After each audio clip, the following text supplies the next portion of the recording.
بسم اللہ الرحمن الرحیم۔ السلام علیکم ناظرین، آج کی اس ویڈیو میں ہم آپ کو بتائیں گے کہ دعوت اسلامی پاکستان کے ادارے دارالافتاء اہل سنت نے فطرانہ 2026 کی مقدار کا اعلان کر دیا ہے۔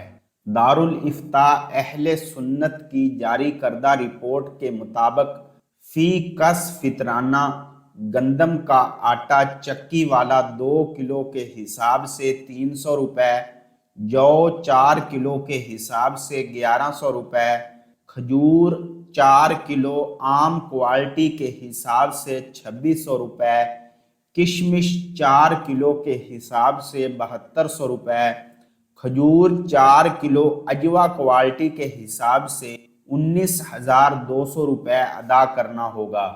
ناظرین، یہاں یہ نوٹ فرما لیں کہ یہ فطرانہ کی کم سے کم قیمت ہے۔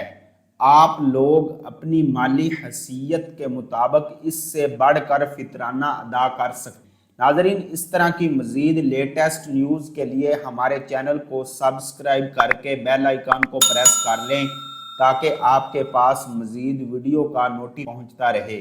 شکریہ۔